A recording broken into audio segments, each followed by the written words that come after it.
For the final time in 2023, the Integrity Ignite Series says hello, and this time around from the virtual Homestead-Miami Speedway. The 2023 B season is set to come to a close tonight, and the championship battle comes to a head here in Florida. Two drivers maintain a chance in the championship hunt, and 11 points separate your top two drivers in the standings, as it's time to get things going with qualifying on the move for the 10 questions with Boomer 200, 134 laps or 200 miles of racing here in the virtual Homestead-Miami Speedway, and drivers have taken their times for the most part. 22 drivers have taken a time, and there are a total of 25 on the track. As it stands, it looks like the number 24 machine of Thomas Bressi, second in the points coming into the night, has the provisional pole position, and drivers are still taking times as it stands, as Jacob Fife will come down and into pit road, this time by 1,000th of a second. Matthew Thornors takes it up to the top of the board in qualifying,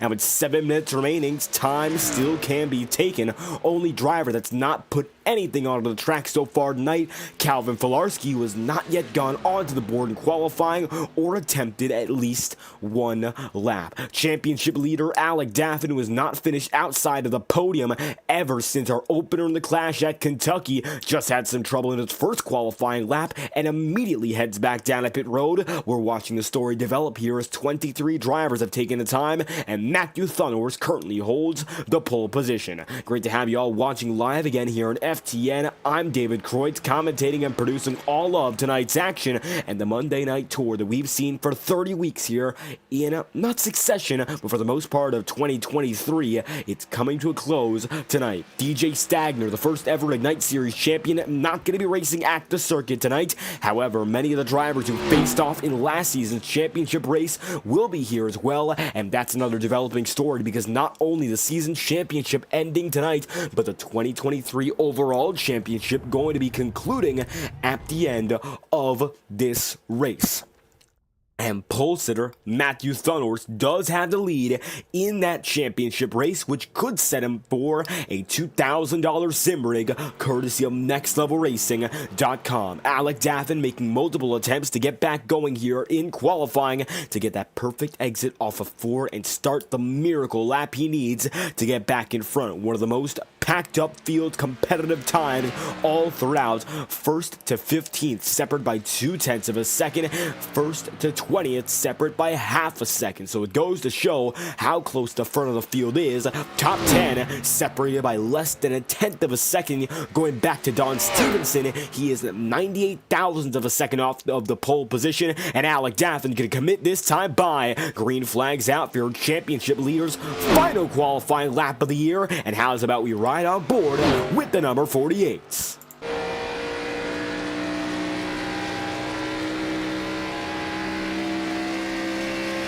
Daffin for Shaw Racing one final time. He's running up the top of the track now, going to go down lower through 3 and 4, and these are the final 2 turns he'll have to make anything of it this time around. No other qualifying lap for Alec Daffin. This is a one and done, and he needs to get on the board. Won't make any contact and comes down to the line at the stripe for Alec Daffin. 33.5, only going to be good enough for 15th, and Alec Daffin going to have a lot of work to do here with Thomas Bressi starting in second. So Daffin's going to slowly roll and end his qualifying run. Alan Rowell is going to be on pit road, and same goes for Chad Cole. 24 drivers have taken the time. Chad Cole has attempted 1 lap. Alan Rowell has attempted 2, and Cal Filarski has not set any lap to this point. So with 3 minutes and 58 seconds remaining, still counting down, we'll see whether or not Calvin Filarski chooses to get back on the circuit. But for the most part, your grid is set, and Matthew Thornors, Thomas Bressi, unless there's a major surprise later in qualifying, they are your provisional front row for the final race of 2023. 26 drivers have registered for tonight's event, and continuing a consistent mark in attendance every week of the year. Over 20 drivers for just about the entirety of this season, over 25 for most of which, and tonight's going to be 26, so just coming in under 30 drivers for the final race of the campaign. Chad Cole, one of the many set to go at it tonight, and Chad Cole has had a few quite solid runs, especially in this season, making major gains toward the end, having some top 5 and podium speed, ran very well at tracks such as Martinsville, and now trying to pull it all together, although it looks like Chad's not going to be taking any other qualifying time and will be set to start in 25th. Cal Filarski is going to be 26th at that rate, and we'll see whether or not iRacing reorganizes them, but with less than 3 minutes now on the timing sheet to get anything more in.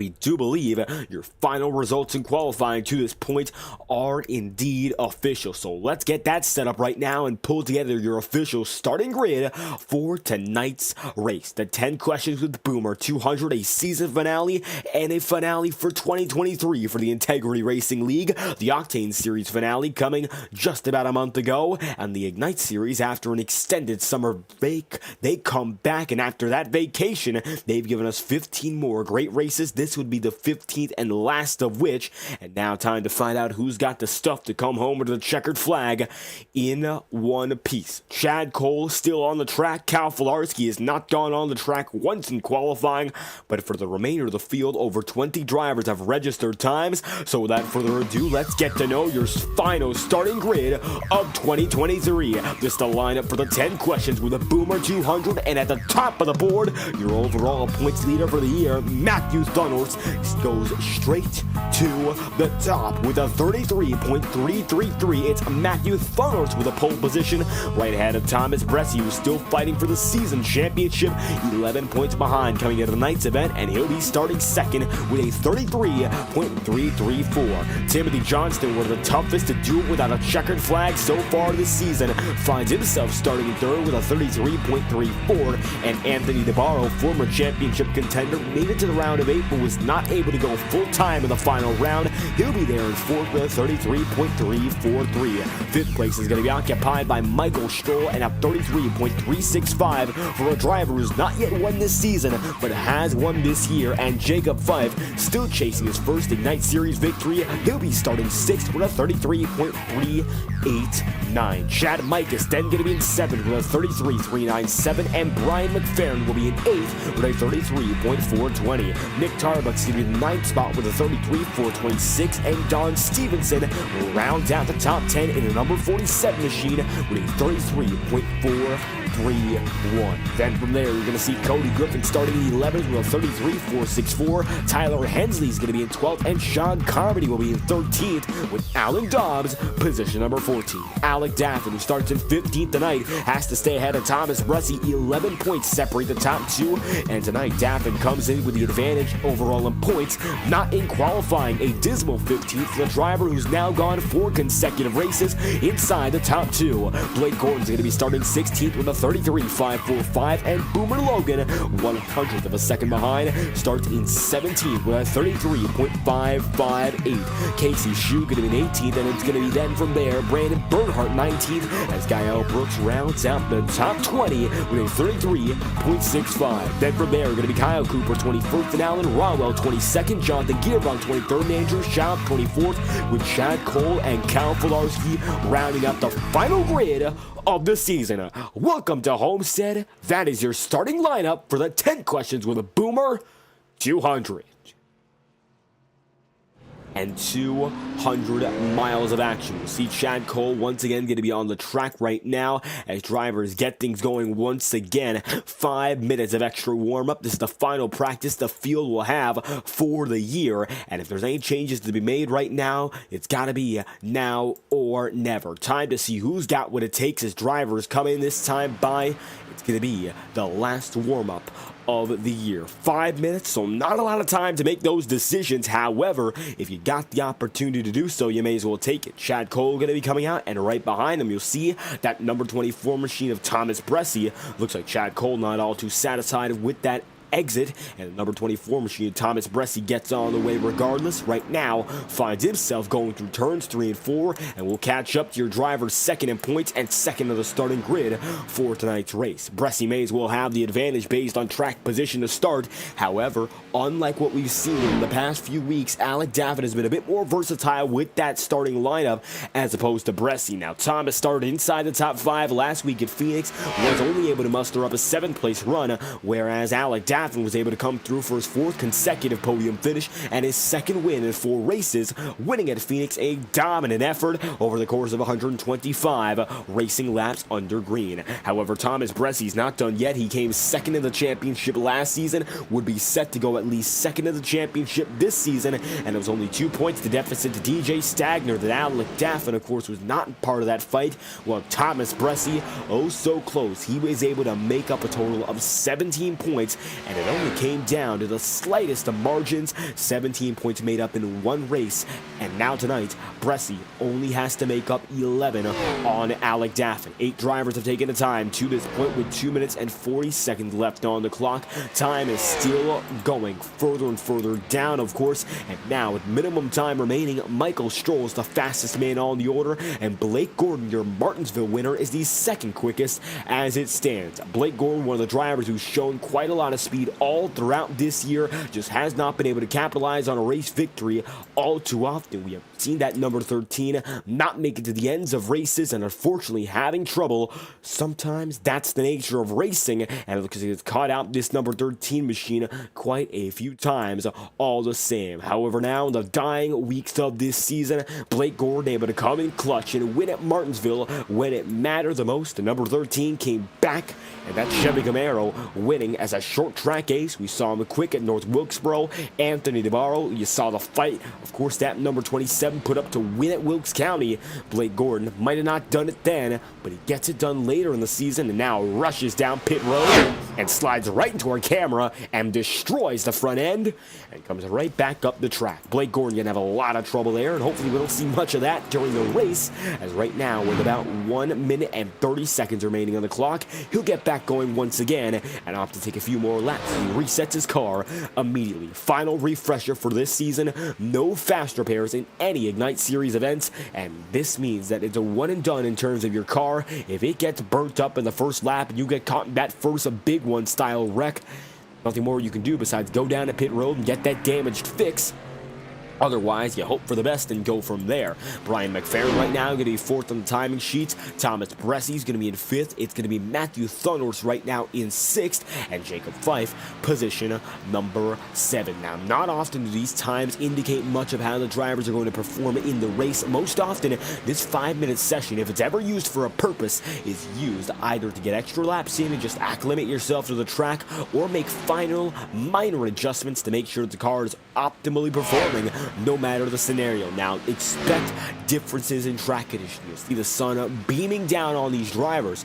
Doesn't mean it's going to stay that way all night long. Matter of fact, most often, these races do turn into much different sceneries from the night sky that we are set to see in the future to what we're seeing now. You're going to see a much more cooled down track surface, less of that obscene, or shall we say extreme sunlight, and they'll more often end up with the stadium lighting to finish off the day here in Homestead. It's going to be the fastest man on the board, Michael Stroll, only setting 1 complete lap, and that number 38 machine, the fastest of which were a 33.349. Michael Stroll, fastest in warm-up for the final time this year, and now on to the last starting grid of 2023.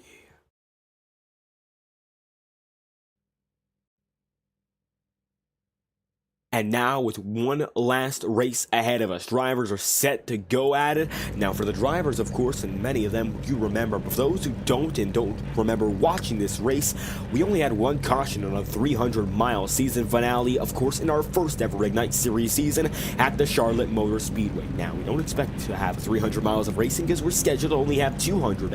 Likewise, though, we don't quite know what to expect. We could see 1 caution, of course. We could see a few more than that, and we did have, most recently, the championship finale for the Integrity Octane Series come down to the wire here in Homestead, and then came with a very similar race distance. So if anything, we might expect a similar amount of yellow flags at about the 4 to 5 range. However, we've seen a lot of clean racing all season long, 1 or 2 cautions most often the norm. We've had several races, most recently at Phoenix, go without any yellow flag. So it doesn't mean we're going to have cautions just because we're going to the Homestead-Miami Speedway. We don't quite know what to expect expect in that regard. Strategy still up in the air, but the JTM Motorsport drivers of Matthew Thunhorst and Thomas Bressi first and second on the board, and now they'll get rolling for the final time this season. The starting grid gets on its way, and just like that, we're ready to get rolling here at Homestead.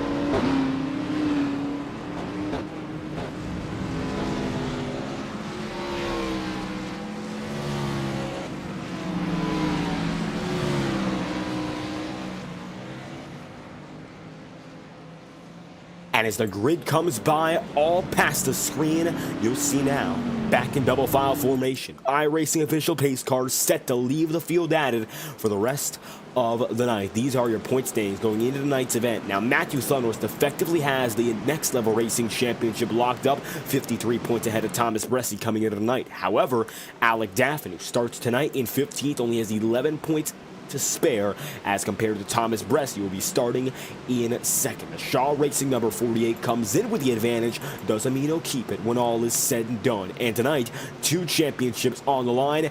Bressi fighting for the season title. Matthew Thunhorst, your pole sitter, fighting for the year-long championship. As the iRacing official pace car comes down at pit road for the final time this season, let's get rolling and see the green flag in Miami. Welcome to Homestead. This is the season finale for 2023.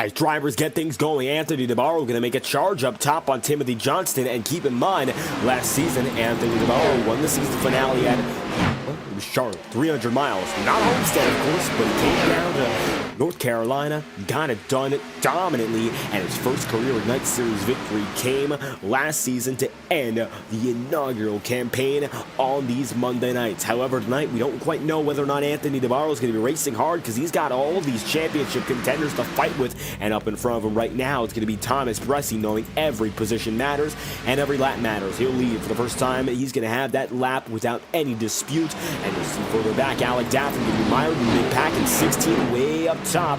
And for all that Alec Daffin has done so far this season, he's had to be effectively perfect throughout the clash, and he has been able to live up to that task and then some. Coming into tonight, 11 points ahead of Thomas Bressi, and for good reason. Winning first at Kentucky, then went double in the second place category, and then came back to Phoenix and won once again. He has not been outside the top 2 ever since the regular season ended. And tonight, Michael Stroll, of course, right now going to be up there in the mid-season 4. But for Alec Daffin, he'd kill to be inside that top 5 now because his car stuck in 16. A lot of traffic to deal with. And up in front, championship rivals going at it. As you'll see now, Anthony DeBarro way up top on that number 27 machine. You'll see it's DeBarro Slider Supra now chasing the race lead, looking to become the first driver in Ignite Series history to win 2 consecutive season finales, winning the inaugural and hoping to win the second at the line, at the stripe. Minor advantage Bressi, but as they go through 1 and 2, I think that Anthony DeBarro has a much better shot to lead that next lap as he goes way up to the high side and out to use that momentum. Homestead-Miami Speedway, often determined by the driver and their momentum. We're already seeing that come into play for new race leader Anthony DeBarro. Now, with the iRacing Oval refresh coming very, very soon, and a very recent iRacing update, or rather, one that will be very soon in the minds of many iRacing drivers, the Oval refresh might give way to a different style of running at Homestead-Miami Speedway. We've seen in recent years drivers more and more using that high side as the preferred groove all the way up at the top, getting that momentum, saving the tire, letting the progressive banking here in Homestead do much more of the work. That time by, it looks like DeBarro comes back down lower.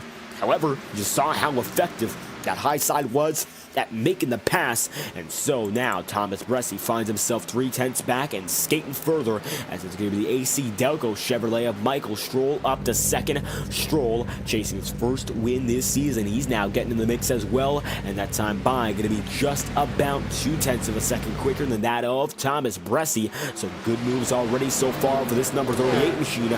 Michael Stroll just gets started, and Thomas Bressi going to be in third right now, fading back a bit more, and he's got Matthew Thunders on his back bumper once again. We'll see whether or not Thunders has anything to say about it as he lunges a bit further down to the bottom.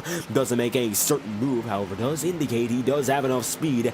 If push comes to shove, we might see these two battle all the same. At the line, it's going to be Anthony DeBarro leading the way. Michael Stroll then second. Thomas Bressi is then going to be in third, and Matthew Thunders then in fourth. With Jacob Fife now being the man that rounds out the top five, it's going to be Chad Micah sixth, Cody Griffin seventh, Nick Tarbuck eighth, and Timothy Johnston in ninth. Alan Dobbs then going to be in position number 10, and Blake Gordon just beyond the top 10. It's going to be about a quarter of a second behind, with a bit of pressure now as you'll see Dobbs and Johnston beginning to stack each other up.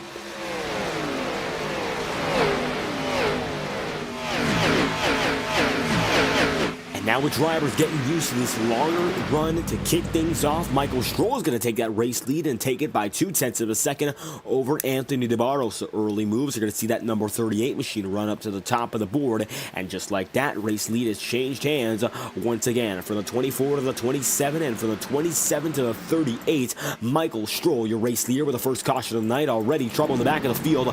Dobbs, Blake Gordon, and Cal Filarski. Caution is out. Big trouble on back. And the yellow flag is out indeed. The first caution of the day. Let's take an instant replay and find out just what happened here, as we will send it back about a minute and try to see what caused this one. Yellow flag is out. Alan Dobbs is going to be involved. We saw him racing risky there with Timothy Johnston, and we'll see what came of it here as we look back at the yellow flag. Blake Gordon is going to be up high, and it looks like he's going to get there with Dobbs. Nothing here. Going to be a very close block there by Alan Dobbs, but he is going to be clear.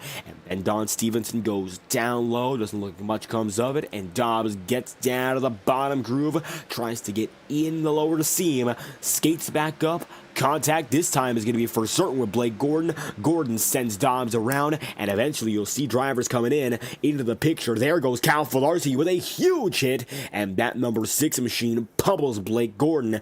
That's why the yellow flag is out. Looks like Alec Daffin in championship contention barely makes it through. Blake Gordon's season may have just ended prematurely, and just like that, yellow flag out for the first time tonight. We haven't seen it in over a race. Comes back here in Homestead. Here's an instant replay from Winston, the cockpit of Alec Daffin, and his number 48.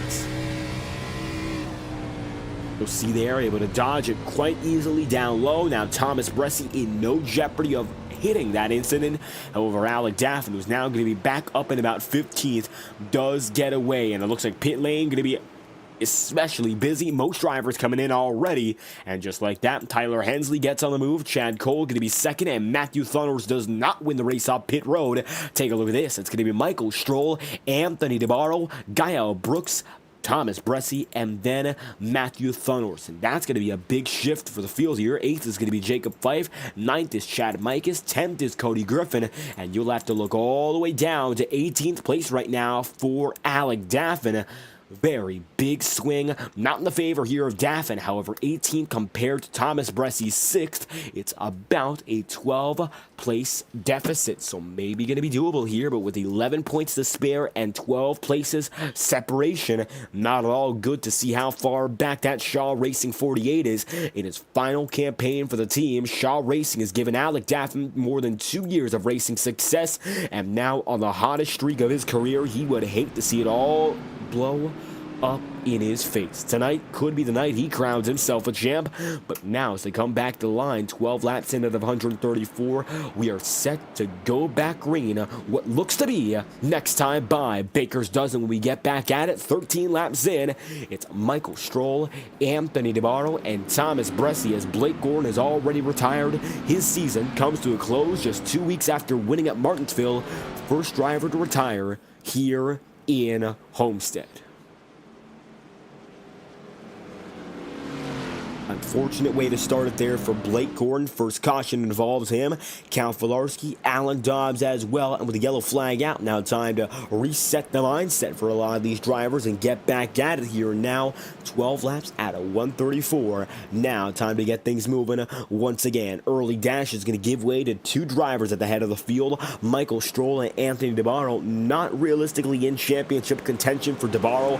Michael Stroll a first round exit, and tonight they're both looking to spoil the party and go to victory lane for themselves. iRacing official pace car comes down to pit road, this time by, and it'll be Michael Stroll leading the way as they come out of turn 4. Green flag out for the first restart of the night. Let's get things going once again from Homestead. Michael Stroll leads, and we're back on our way from Miami.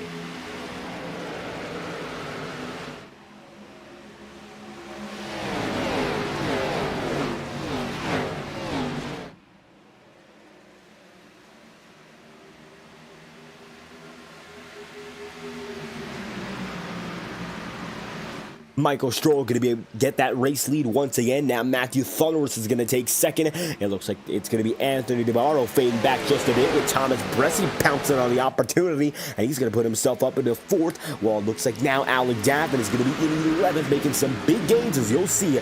Big slowdown further on back. 3 wide, it's going to be Kyle Cooper with now Nick Tarbuck and Casey Shue, not to mention Alan Rowell and Cody Griffin in the mix at the same time. And drivers are going to be clashing with one another here, 2 by 2. Multiple lanes deep, looking a bit of 3 wide racing as well. Luckily nothing comes of it, and the drivers stay clean.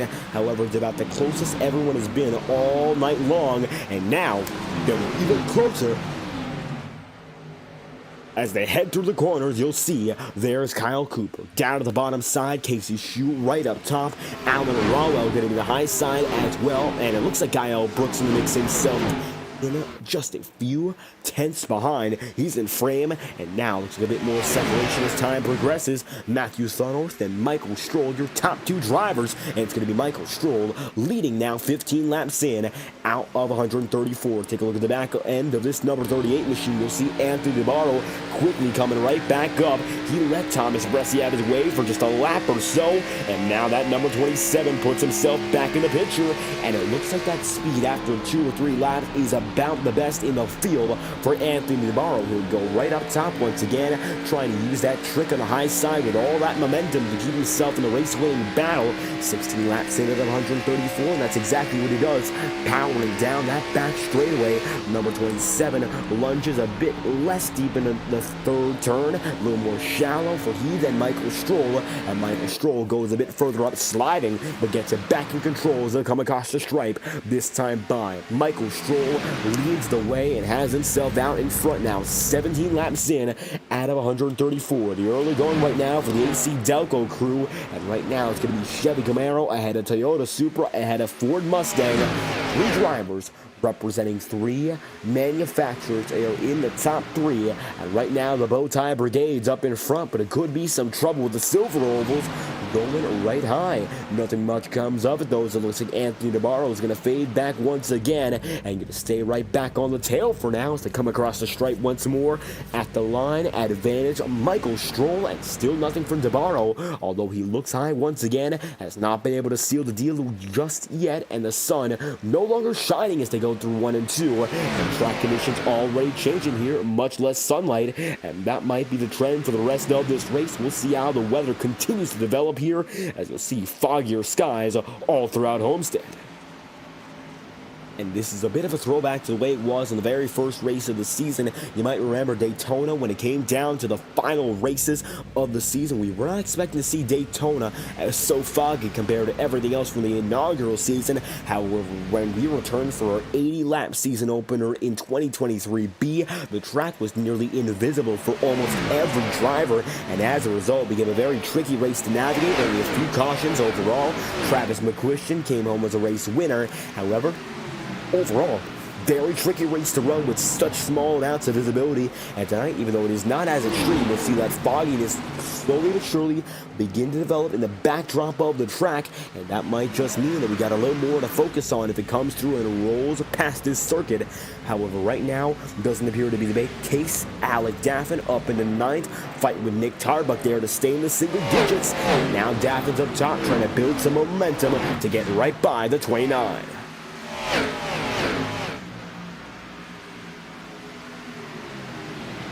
And now Alec Daffin going to be in 9th and Thomas Bresci going to be in 4th. So making major gains right now for Alec Daffin. And even though he started inside the 15th place and fell as low as 18th, looks like now Daffin's got a little more speed back in it and should be able to at least give a fight for the championship from where he is right now. However, he cannot afford a Thomas Bresci race victory because as it stands, it's going to be Daffin who's outside of the top 5. A top 5 would almost be a secured championship win no matter what. Staying in 9th right now, while serviceable, would not be done and done, and it will be subject to further calculation on whether or not that number 48 machine won or whether or not the 24 came home on top at the end of the day. And as we've seen all season long, taking a look on board live on FTN, we do have the opportunity to take a look at the onboard camera here with Thomas Bresci, and as about we set that up right now and see what's going on inside the cockpit for the number 24. Seeing if we have any signal in there. You have it inside the cockpit for the 24. At the bottom right of your screen, Thomas Bresci fighting for a championship. Currently running in the 4th position, and he's going to be there 22 laps in with his teammate, and Chad Mike is right behind him, or rather, they're Hendrick number teammates. Not necessarily legitimate teammates on the board because Chad Mikus drives for Domination Intimidation Racing, but both part of the Chevy crew, and both have run Exalta paint schemes throughout the season. Tonight, though, of course, running for different interests. Chad Mikus hoping to pull through for what will be his first career victory. Thomas Bresci hoping for what will be his first season championship. And he's the only driver eligible to finish in the top 2 both seasons in a row. DJ Stagner, of course, not racing this season. And Thomas Bresci finished 2nd in the inaugural running. So we can, at the very worst, finish 2nd tonight. And maybe, just maybe, pull through for a championship win if all goes well in his campaign and all stays a bit less pleasing in Alec Daffin's camp, just a few spots behind. We'll take a look more and more at how it's going to be going for Thomas Bresci and the number 24 team all night long, and we'll return you back to the coverage here as we return 24 laps in out of 134. Currently leading, it's going to be the driver, the number 38, and Michael Stroll. And last time Michael Stroll won, it came at the Michigan International Speedway, and one of his very first races, returning in a part-time campaign last season. Michael Stroll put on a clinic, went to victory lane, and since then he has shown promise and maybe a bit more race-winning speed than the results have shown. However, that execution late in races has cost him a chance at victory lane a few times over. So for Michael Stroll, he knows tonight another opportunity to get back in victory lane. Matter of fact, he did get a victory this season, and we have been downplaying that fact at Atlanta. And even though that track is chaotic as it comes, Michael Stroll did indeed go back to victory lane, and now as he comes through this time by looking to make it a crooked number. And even though he did not make the second round of the Clash this season, a round of 16 exit with a lot of promise looking into 2024, look no further than Michael Stroll. The AC Delco number 38 machine runs now head and shoulders above the field. Notably, he's going to be ahead of Anthony DeBarro by 6/10 of a second, and that gap only appears to be expanding. That time by Michael Stroll, about 2/10 of a second faster than that of the number 27. So it looks like even though he has built a gap, he is not going to let it slide any further. Matter of fact, looks like DeBarro is going to have to put in the extra time and work even harder to get to the very end here, because DeBarro being cut absolutely no slack by the driver of the number 38. Michael Stroll will continue to lead, and further on back, no trouble throughout the field. Alec Daffin going to have to settle for 10th for the time being, and right now looks like Nick Tarbuck has been able to get away from him, and that number 29, now running inside the single digits, tries to keep holding on here in the midst of the championship battle.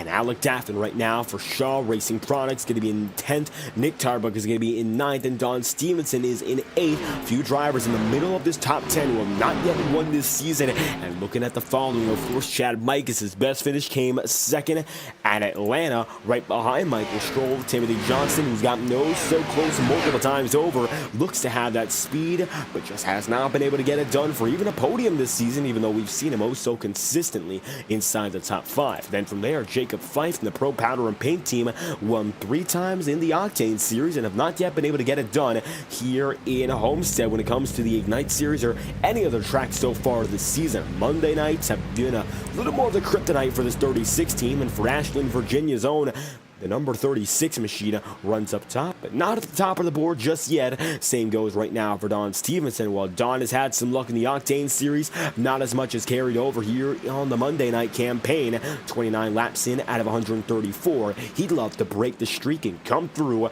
tonight. Cody Griffin right now going to be in 11th, just outside the top 10, and the number 3 machine running right now just outside the top 10, making slowly but surely the moves necessary to maybe crack into that segment, as now Nick Tarbuck facing a bit more pressure from Alec Daffin once again. Truly going to be a back and forth tonight all throughout for every position here, as every driver knows it's their final chance to put on the show.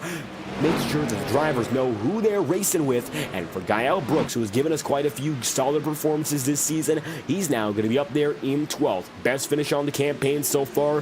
3rd place finish at Monza in a very, very thrilling race. He was able to put together the no-stop strategy adequately so. And even though Justin Morton, the race winner of that race, is not here tonight, Gael Brooks, another one of those drivers who put together that challenging, however so rewarding strategy to come home on the podium. He might not have been 3rd fastest on raw speed all night long, but it sometimes takes more fast lap times and the much quicker sectors to make it work. Takes a bit more ingenuity as a driver, and for Gael Brooks, he's been able to make that part of his bread and butter as a driver. So as a driver who made it a round of 8 with not much of the flashy results to show for it, consistency's been key, and the Carhartt number 71 runs right now in 12th. Brian McFerrin's going to be in 13th, and Kyle Cooper's going to be 14th right now, rounding out the top 15. Race sponsor for tonight's event, Boomer Logan, and right now Logan coming off the back of a successful improvement of a season. He's had his fair share of top 10 runs, showing a bit more about what this 94 team can do. And I would say that of all the drivers who have made some major turnovers in the middle of the field, Boomer Logan, one of them, had a lot of trouble in the initial portion of the year, finishing outside the top 20 or top 25 multiple times over, and ever since then has been able to slowly but surely steadily rise to being a more solid mid-pack contender, even giving his fair share of top 10 runs when push comes to shove. This number 94 machine is no slouch, so keep your eyes peeled for Boomer Logan. As the night progresses, Tyler Hensley right now going to be in the 16th spot, and for the driver who ran the number 5 machine last season, he comes back with a new look this season in the number 46, and while not a full-time campaign, always a solid top 15, top 10 contender for JTM Motorsport, part of one of the most successful organizations in the Ignite Series, and getting to learn from the best, and right now running amidst the field. 16th place for Tyler Hensley, and 17th for rookie Sean Carmody, 2 seconds back. The Harley-Davidson number 40 turned heads at Daytona, leading laps early in the season. Since then, has been able to give a fair share of some top 10 runs, however, nothing too flashy just yet. Carmody still developing in his very first season in the Ignite Series competition. Would love to see a bit more of him in 2024, maybe prove a bit more about what he's got. In particular, a lot of plate racing speed, just not able to capitalize on nights at Talladega and Daytona. Talladega, no cautions, came down to ultimate strategy. Daytona got taken out early. For the back right now, Chad Cole going to be 19th. Brandon Bernhardt is going to be actually in position number 19 as Chad Cole moves up to 18th. Jonathan Gierwald of the Pepsi number 33 is now rounding out the top 20. Andrew Schaub is going to be in 21st. It'll be Alan Rawell in 22nd. And after involvement in that very first caution, Nightfall Graphics 05 of Alan Dobbs runs in 23rd with Casey Shue, Blake Gordon, and Cal Filarski, your 3 retirees for the night. Alan Dobbs 1 lap down, and that time by getting passed by Don Stevenson and soon to be caught up to by Nick Tarbuck. Middle of the field coming in hot on this number 05. And right now, Alec Daffin going to separate himself by 6 positions to Thomas Bressi.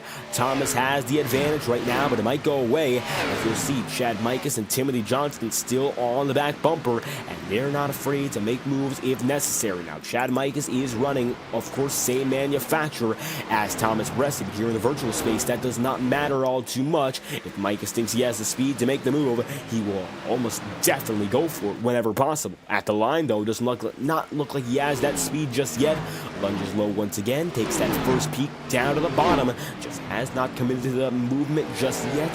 So we'll see whether or not that number 25 wants to make it happen. He has time to decide, and it looks like he's going to use it wisely. As up in front, Michael Stroll continues to lead 0.8 of a second as the sun beams down on Michael Stroll, and you'll see the reflection and the glare all throughout the track once again, particularly down that back straightaway, and a little glimmer as they go through turn 4. And once again, going by the grandstands with a packed crowd of virtual fans, Michael Stroll making some tonight. As you'll see, he has been dominant and he has been quick, getting away from Anthony DeBarro now by about 0.8 of a second. Matthew Saunders is going to be third, Thomas Bressi then fourth, and Chad Mikus then is in fifth. Right now, as they come down the backstretch all over again, 38 laps in, the number 38 leads, and right now you begin to question whether or not we'll have ourselves a pit cycle soon. 27 laps on this strategy for a majority of the field, so if we get rid of about the first 10-15 laps that were not part of this current run, we'd have about 120 laps of racing to work with, which means we should see at very minimum about 40 lap runs in terms of tire, and then drivers come down to pit road and get themselves refueled, get the new Goodyear Eagles back on, so we could see a 2-stop strategy tonight, and if all goes well for some of these guys, they might choose to go for a 1-stop strategy. However, that is especially risky and would mean waiting until just about the lap 75 marker at the very minimum to get through and make that point stand out and maybe have a chance of the win, but it's a big risk, and I don't think these drivers want to go for such a risky maneuver, especially knowing final race, there is no second chance. Thomas Bressi right now going to be fourth with a line of drivers behind him. And how's about we ride on board with the number 24 machine, take a look off the back bumper as he goes around for a lap here in Homestead.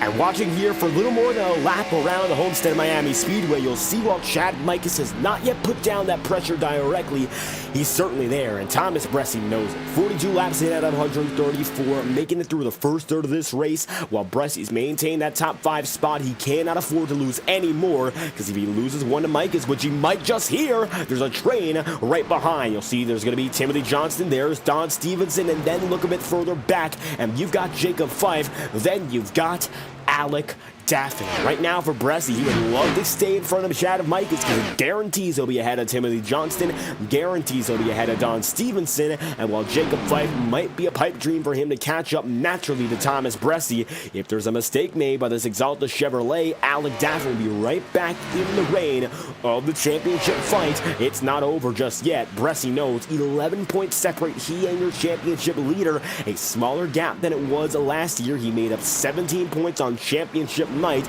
to end the season and still came home second to DJ Stagner. He does not want that heartbreak this season, knowing how close he came the season prior and could have been the Ignite Series only 2-time champion. However, now as he knows that that's the season that's behind us, he's looking forward to what's next and still has 91 laps of opportunity to make something happen as they come around this time by. DeBarro is now 1 second behind Michael Stroll. Matter of fact, that gap is still growing, and even then, Thomas Bressy's going to be with Chad Mikas, Timothy Johnston, and Don Stevenson.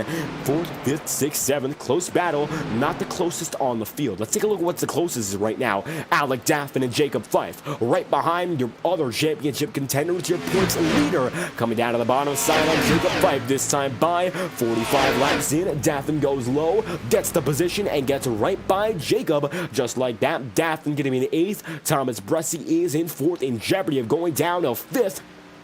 So this could be a 3-position race all of a sudden. For Alec Daffin tonight, does not look like it's going to be another podium position as we've seen from him all season long. However, if it is just enough to reel in Thomas Bressy, that's all he needs to do, focusing mainly on the efforts of this number 24 tonight and hoping to match them, if not surpass them. And right now, even though he's a few seconds behind, there's still a chance to maybe make some waves as Timothy Johnston remains just behind the driver of the number 24. 1/10 of a second separates he and the number 25. Then you look up to Chad Mikas, who's another 1/10 of a second away from Thomas Bressy. The train is still rolling strong, and right now Jacob Fife going to be in trouble once again, getting passed by Nick Tarbuck, and it looks like Fife has an issue and fades back from 8th to 10th in a total of only 2.5 laps.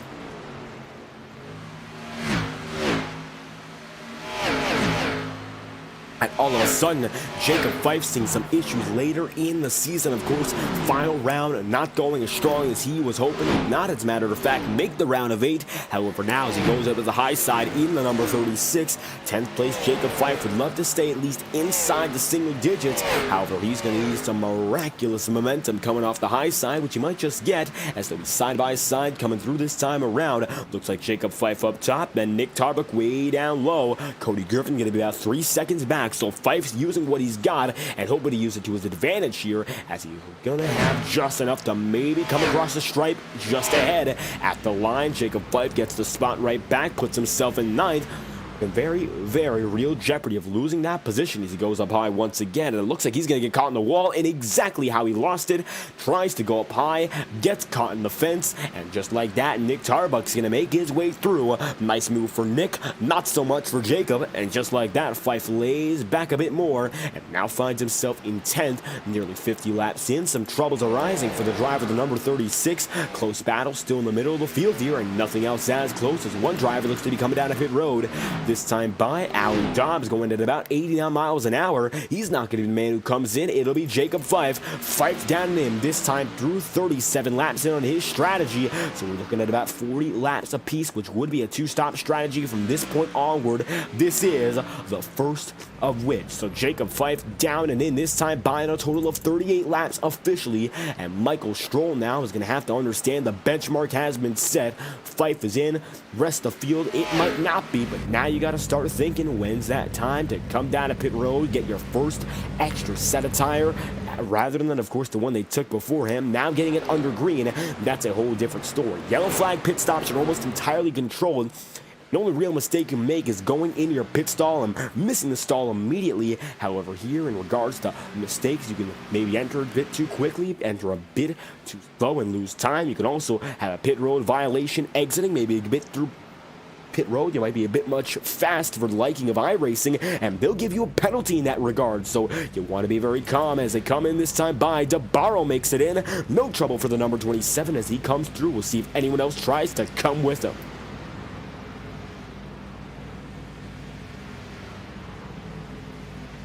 And right now for Anthony Navarro, he looks to be on his own, save for the number 46 of Tyler Hensley. Hensley makes it in this time by, and as Tyler goes through, 2 drivers coming down a pit road this time by. First 2 who are on the lead lap, and just like that, it's going to be Tyler Hensley, Anthony Navarro, as the sun continues to set. Michael Stroll now going to be making his way by. That's still your race leader, and it's going to look like Chad Mike is set to come back down and in. Here's that number 25 machine. There he goes. Chad Mike is down and in. Number 25 machine is in a pit road, and just like that, once again getting busy here. 8 seconds on pit road while Tyler Hensley is going to leave. Mikas appears to be alone, at least for the time being, and as he comes in, Michael Stroll is set to come around once again. And as the number 38 machine now goes through turns 3 and 4, pit road is indeed getting active, and the number 38 machine for the AC Delco crew now has the opportunity to choose to come in, which he will not. And it looks like your top 3 drivers who now are going to be comprised of Michael Stroll, Matthew Thunhorst, and Thomas Bressi all choose not to, and your leaders now getting some extra time up in front. Alec Daffin moves up into 6th, and he's ripping the high side all the way up on the cushion. He's going to have Alan Rowell right there with him. Drops down low to try to get by Allen. Looks like he does so and gets by with Jacob Fife. However, Jacob now has a new set of Goodyear rubber and will be much quicker, substantially so, as he lunges into turns 3 and 4. Nice move there for Jacob Fife. Alec Daffin is going to have to concede. Not much else you can do. And right now, the old tires are beginning to show their age that much more. Take a look now at Timothy Johnston. See how much quicker it is for Jacob Fife to catch up to this number 28 machine. Down low for Timothy Johnston, and Jacob Fife is coming in like a rocket ship. Now almost side by side already side by side, and makes the move. Goes to show how fast those new tires are. Your leaders are running 35-second laps. Jacob Fife is running in the 33s. Now look at that. It's like he's gripped all the way in. It's like he's on rails, like he's connected to the track. And just like that, Thomas Bressi gets passed as well, and Timothy Johnson is sold on the concept of new tires. He comes in this time by, and it looks like it's going to be absolutely the make or break moment for Johnston. He sees how much quicker Jacob Fife is, and he buys in. 44 laps on the run.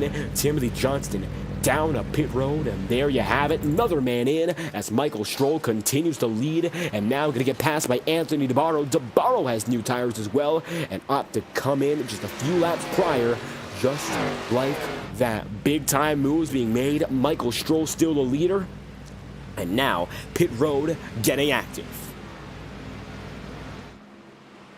And with pit road continuing to get busy here in the earlier stages of our first pit run, still a majority of the field has not come down to pit road for the first green flag pit stop. 56 laps in out of 134. Halfway mark going to be about lap 67, give or take. Now, the estimations say that most drivers will not be able to go for a one-stop strategy. However, someone like Alec Daffin, someone like Don Stevenson or Thomas Bressi, these are the drivers who I do believe will be fighting to make it one stop, given the fact we had that caution early. They went down to pit road, got themselves set up for the remainder of the race, and the full intention might just be to go about 10 more laps, stretch it to about 55, 56, and go from there for the rest of the race. Now, it's a risk, but for the championship standing, it may just be worth taking. As you understand in this situation, if everyone gets caught up on one less successful pit cycle, and you're one of the few who breaks away for a top 3, top 5 guaranteed, then that's about 5 to 10 positions you could be manually guaranteed,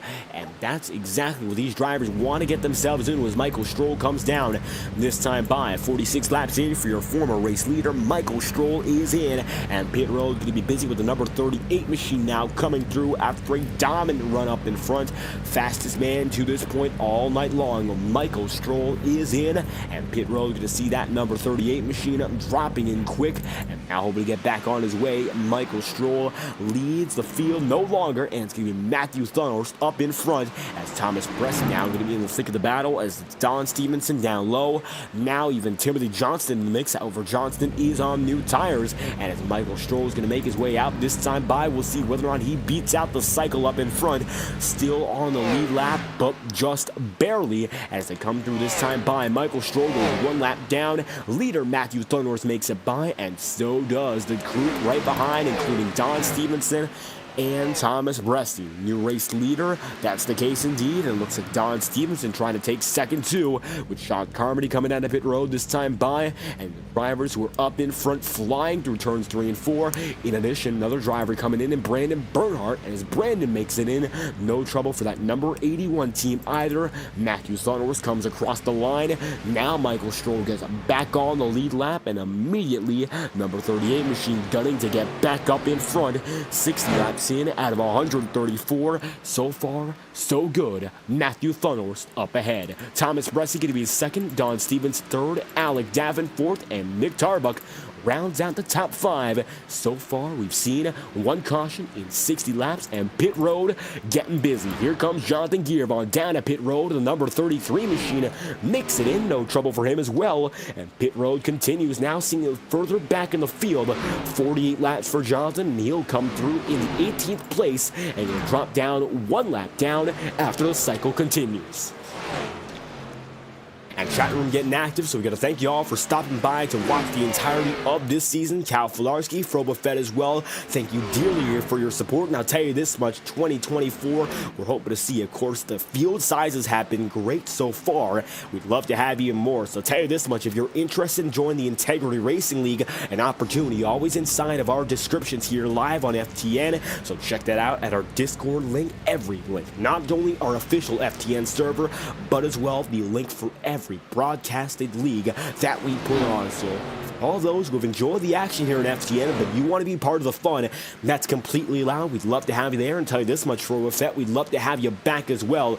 Racing, it's always the more the merrier here in the Integrity Ignite series and the Integrity Racing League as a whole.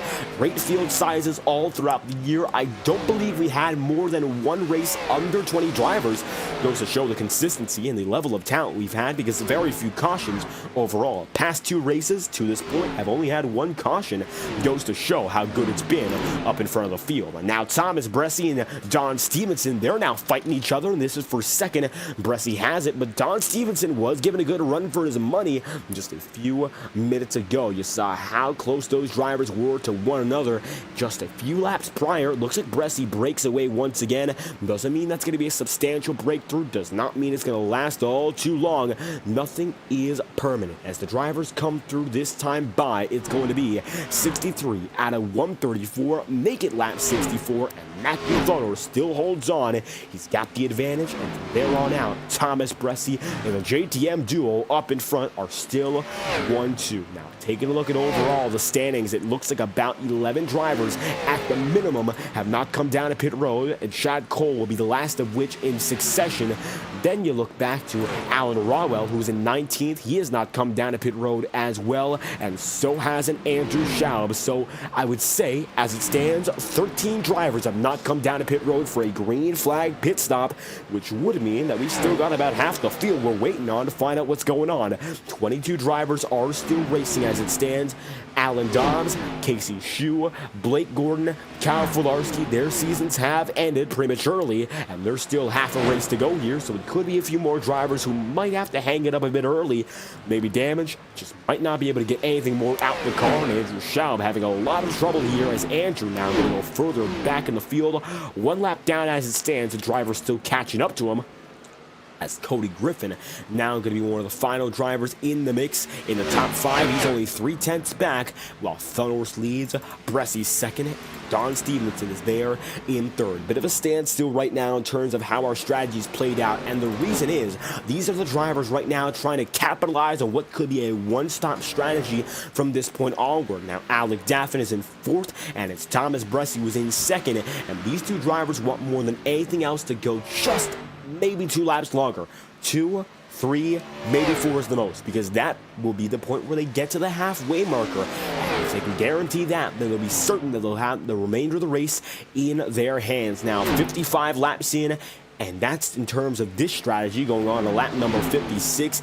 Maybe they'll want a bit more as Tyler Hensley drifts, and the reason being we have already had one yellow flag, and while a very brief run beforehand, that definitely shifted the scales in terms of our strategy. And so 56 laps on this run, the about halfway portion of this race is give or take 67 laps in, which we're at right now. So expect about 63 laps, the maximum maybe for these drivers to go if we take that into account. They've made it halfway. They're in a much safer position to go all the way relative to the rest of the field.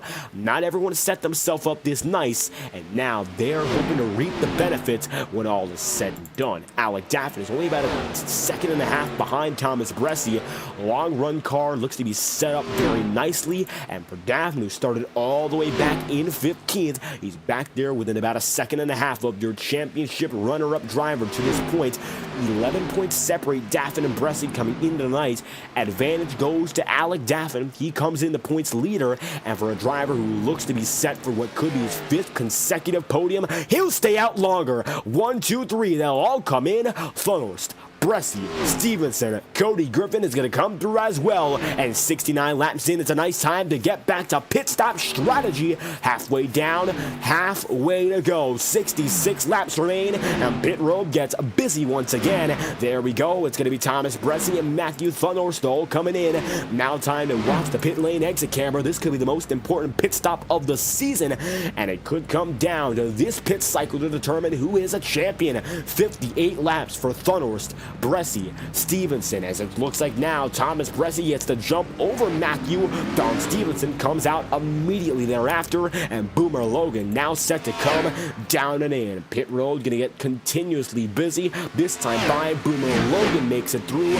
Brian McFerrin's gonna make it cross a stripe. You're looking right now at drivers making it not only down the front stretch, but down to pit road. There's Boomer Logan. There's Chad Cole immediately thereafter, and now 70 laps in, 58 laps respectively for both strategies on these two drivers.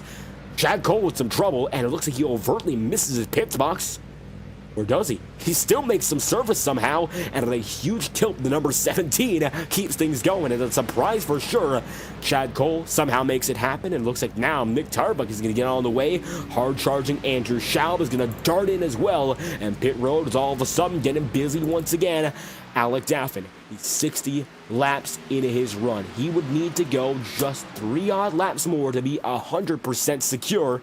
And now it's not only about speculation, it's about certainties. Alec Daffin knows he's running out of fuel, running out of grip, running out of speed. That time by Alec Daffin ran a 35.489 relative to second place driver Anthony DeBarro. Anthony ran a 34.98, so about a second he's losing every lap. Now that's a huge deal, especially given the fact that he's continuing to lose that time, and putting this all on the track is a consistent gamble. Now, he knows the metrics in regards to fuel. He knows how much longer he should go, and I'm thinking if Alec Daffin really wants to go the distance tonight and maybe come home with that strategy win, he'd have to go 1 lap longer to really seal the deal. Look who else is doing it right now. Gael Brooks, 60 laps in for Gael. He's 8 odd seconds back, and he could be able to seal the deal himself. Brian McFerrin is also running the same strategy, and it looks like 3 drivers are still risking it out in front. McFerrin in 6th,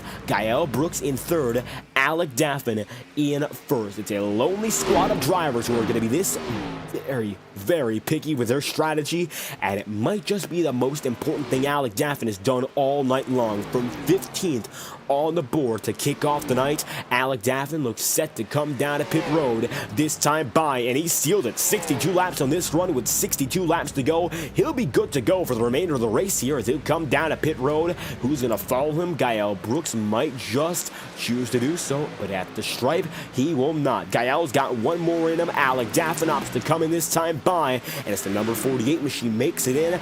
Now it's going to be time for Thomas Bressie to get that advantage in the cycle. 19 seconds back in your leader, 7 seconds back on Daffin. He's going to have a clear advantage coming out, but with 61 laps to go, coming down to what would be 60 next time by. That's an awful lot of time for Thomas Bressie to lose that speed, and now he's got a much older set of tire to work with, and you can imagine that right now, maybe not the biggest of deals, but when you get through 60-some laps, you gotta take account for everything. Now, 5 laps in his run with 60 to go, he'd have to do the impossible, Thomas Bressie, to make it to the end here, as Gael Brooks comes down to pit road. Brian McFerrin does as well, and the 10 questions with the Boomer 200 sees the pit cycle back in motion, and the final drivers are tying up all loose ends, and we'll run through top 3, of course top 10, as we go through the field. 75 laps in out of 134. It's right now Anthony DeBarro who leads the way over Michael Stroll in 2nd, Chad Mike is 3rd, and Timothy Johnston in 4th with Jacob Fife.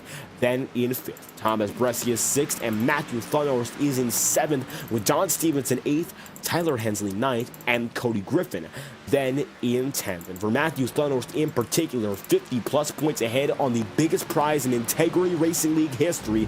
NextLevelRacing.com provides high-quality sim racing performance products for dedicated sim racers who deserve nothing but the best. And tonight, for Next Level Racing, they're giving away a sim rig to Matthew Thunderst worth $2,000 in value. He's just got to stay ahead of Thomas Bressie by 50 points. He comes in with the advantage, and it's saved for a abrupt retirement, Matthew Thunnell should come home with the biggest sim rig prize in Integrity Racing League history. Over a decade of racing, and Next Level Racing comes aboard to elevate this league to that next level. So check out nextlevelracing.com and become a member of the Integrity Racing League's official premier partner, as we'll bring you your first promotional break of the night, courtesy of our friends at nextlevelracing.com.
And coming back now with 56 laps remaining, the sun is almost entirely set and the stadium lights are set to come on here in the virtual Homestead-Miami Speedway. 56 laps to go to wrap up an incredible 2023 campaign for the entirety of the Integrity Racing League. We've had ourselves two fantastic series go throughout the entirety of 2023 from the high banks of Daytona. We got this thing going in early February all the way to tonight here, and it is the final race of 2023 for the Integrity Racing League in its entirety. Just days away from Thanksgiving, just a month away from the final of this year, December. It's come near. We'll have ourselves a few months to regroup and put on the show, shall we say it bluntly, but there's a lot to look forward to in regards to what's next. This is only the beginning of the Ignite and Octane Series era, their first years of full-time competition coming here and now. We've seen some great races, seen overall fantastic battles, and we've found ourselves creating the identities of great racing drivers all throughout. The ace of season finales, Anthony DeBarro, leads the way with 54 laps to go. However, it's unlikely he'll hold that lead as Michael Stroll, one of the original drivers to put together this entire Ignite Series deal, now finds himself up in front, and he's fast with 7 laps of youth in that tire that Anthony DeBarro simply doesn't have. It's a 30-lap-old set compared to Michael Stroll's 24-lap-old run, so I do believe that the advantage is major enough for Michael Stroll to cruise by if he gets enough of that time back in a few laps time. We'll see that number 38 making it through, say about 45 to go. Expect the 38 to be up in front. Chad Mikus runs 3rd, Timothy Johnston runs 4th, Jacob Fife runs 5th, Thomas Bressi is 6th, and Thunnors is in 7th. You got to look back to 11th right now for Alec Daffin. And while that doesn't sound like good news at all, for those who have not been watching all night long, Alec Daffin, your points leader, has made a big gamble. He was able to go halfway throughout the race on only 2 pit stops, and now he should be set to go over the rest of the way without any pit stops. 2-stop strategy overall for Daffin, and of all the drivers in the field, only 2 drivers have a better shot at making that strategy happen: Gael Brooks and Jonathan Girvan, both not in championship contention. So that being said, Daffin has set himself up nicely for what could be his final race with Shaw Racing will end on a high note, and Daffin looking to go to victory lane with a team that has given him 2 years of success. Why not go out with a bang? That's what this number 48 team's been thinking all week long. Jacob Elkins up in the spotter stand, Alec Daffin behind the wheel, Cameron Perez as the team owner. It's a dream team here at Shaw Racing, putting it all together, and with 4 consecutive podiums coming into tonight, the way Daffin lined himself up, it could be a 5th in a row to end what has been a momentous season, and he was able to put it on from what was a dismal regular season. The final driver to point his way into the clash, he has not finished worse than 2nd ever since. Unbelievable job for Daffin from that point onward. However, it is Thomas Bressi who has that advantage right now, and look at the bottom right of your screen. Once again, we're looking now on board with a VR headset of Thomas Bressi. He's got the track position right now, and he's fully immersed in that Chevy Camaro. So take a look at that bottom right now. You'll see what it's like to be inside the wheel and inside the cockpit of a Chevy Camaro Xfinity Series machine exclusively on iRacing.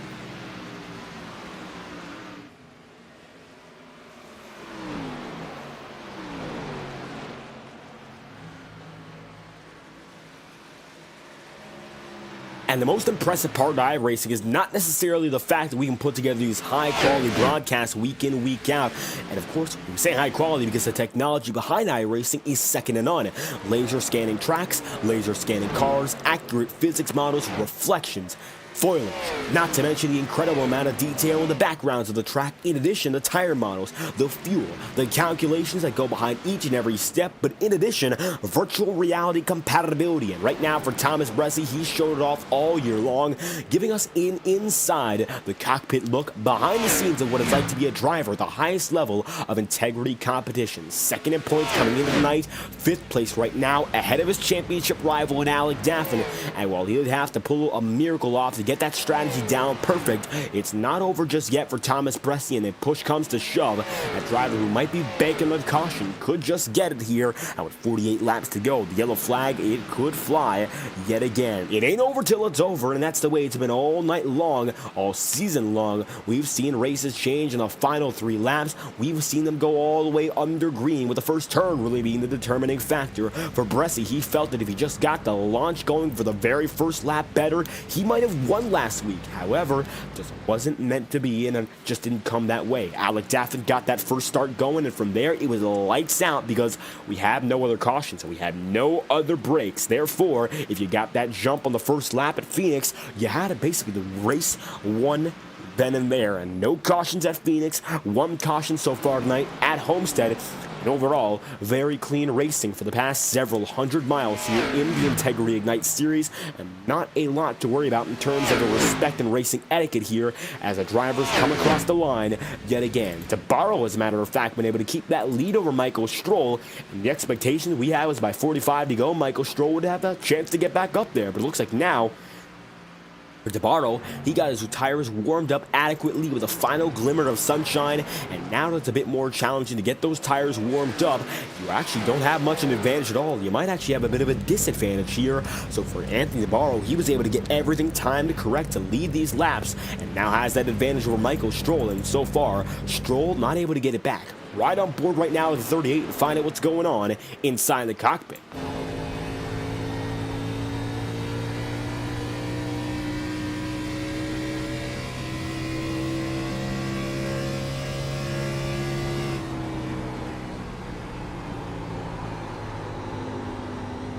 And for Michael Stroll right now, this number 38 team running very solid inside the podium, leading over 30 laps so far tonight. It's been one of the dominant cars, just strategy does not appear to be that of a winning group. And we're not saying that because he's been poor in terms of running all night long, but he's run 33 laps so far in this tire stint. He has 44 laps to go, and the maximum any driver's put together so far is 62. Now, Michael Stroll is set to go down to pit road with the next 25 laps most likely, and if not, he might as well just park the car because there's no chance he goes any further than about 70 at the absolute most. Michael Stroll, he'd love to do the impossible tonight, but he might not be able to break any boundaries on these final laps. Of course, right now, just trying to set it in stone, get those final laps in, and maybe come home with a top 5 or top 10 finish. We don't quite know what the deal is going to be in regard to strategy, as Don Stevenson says it's time to come down to pit road. Number 47 down and in, and one driver signals pit road. Final time of the year. Don Stevenson makes it in for a final pit stop of the season, and the number 47 is down and in this time by with 43 laps to go. Don is going to choose to go in first, and the rest of the field may be following his example. For drivers who have that older set of tire, I believe that would be the way to go. And for 23 laps of age on Don Stevenson's machine, he comes in early. Thomas Bressie is exactly the same amount of life in his tire used up. That's a bad sign for that number 24, because that means he would have to come down to pit road as well. Now, Don Stevenson, not indicative of the whole field here. My apologies there, but it does look like this could indeed be the situation that takes away Bressy's chance at the championship. Regroup there and see what's going on, as you'll see Thomas Bressy facing a bit of pressure right now from Brian McFerrin on a younger set of tire. McFerrin is 1 lap down and might be able to go 1 lap down for at least the time being, but he could be back on the lead lap by the end of this race here. As you'll see, coming down the front straightaway, Brian McFerrin's got that advantage down low. He'll lunge in deep enough to make it stick. Nice move there for the number 7 machine, and with 41 laps to go, cleanly by Thomas Bressy, so no trouble then and there. Now Cody Griffin is going to get passed quickly by Alec Daffin. Daffin is into 8th. Cody Griffin falls back into 9th, and right now Daffin having none of it, and he immediately takes that spot, knowing the desperation of the scenario. Now Tyler Hensley's down at pit road, and as Hensley makes it in, no trouble for this number 46 machine. Looks like nobody else coming with Tyler this time by, as the 46 makes it in. Look in the background, you'll see for the most part drivers staying on the track. Up in front, Anthony DeBarro going to come through this time by down the back straightaway, and he's on his own. Michael Stroll still has not been able to make it there, and 7/10 of a second back. Clean air in combination with perfectly warmed up tires have given way to Anthony DeBarro being your race leader, with Michael Stroll second, Shad Micah's third, Timothy Johnston then in 4th, and Thomas Bressy then in 5th. Matthew Thunder's going to be 6th, Jacob Fife is 7th, and Alec Daffin is then in 8th, with Cody Griffin 9th, and Boomer Logan rounding out your top 10 with 39 laps to go. The championship fight is still on, not only for the season battle, but for the Integrity Racing League's Next Level Racing Challenge. Matthew Thunders comes in with an over 50-point lead on the biggest prize in league history, and with over a decade of history, the Next Level Racing crew comes on to elevate our sim racing game to the next level with high-quality performance products made for dedicated sim racers who deserve nothing but the best. Visit nextlevelracing.com for more information, and we'll be right back after our second promotional break of the day.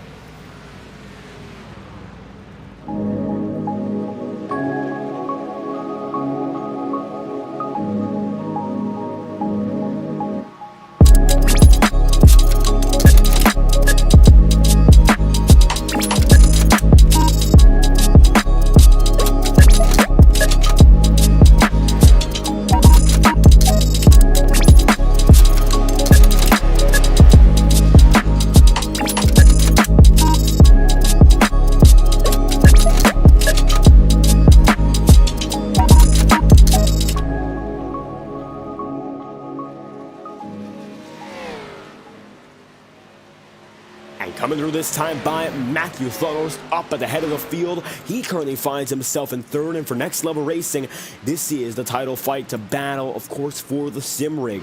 Now, for Matthew Thunders, he's been the most consistent driver all year long. He's not going to be championship eligible for this season's title. However, when it comes down to the calculations of every race this year, Matthew Thunders has a 53-point advantage over Thomas Bressy.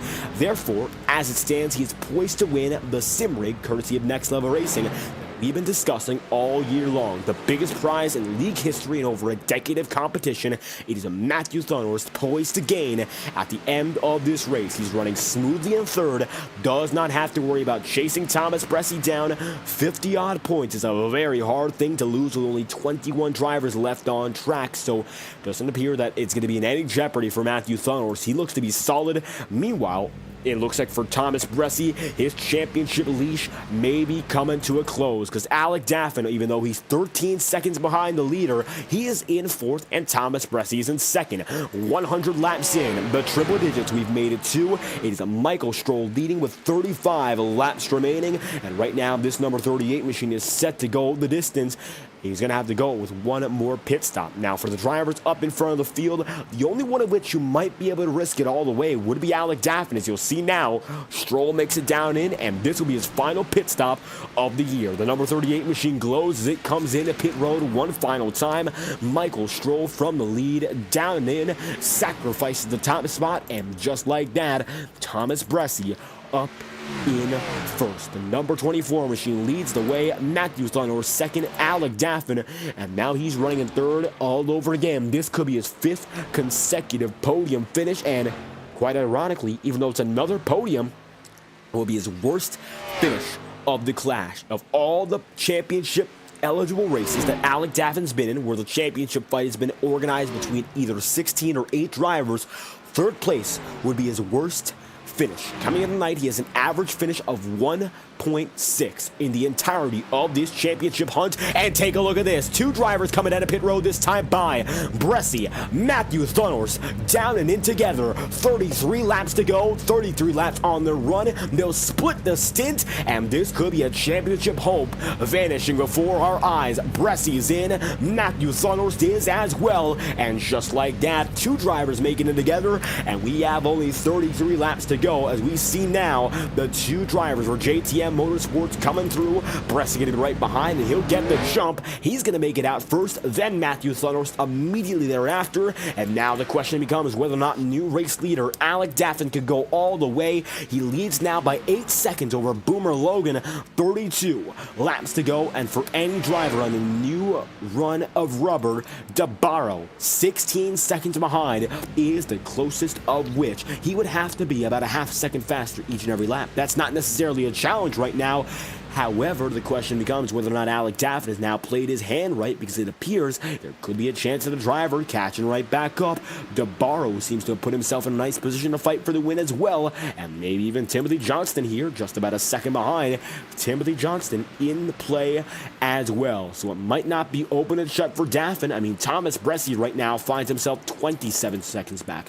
Not good at all if Alec Daffin can indeed go all the way, because Bressie would have to be a second faster lap after lap, and that seems to be quite unlikely given the fact that most drivers equal out at about 35 seconds on the run no matter what, so you really can't go much slower than 35.5 seconds here.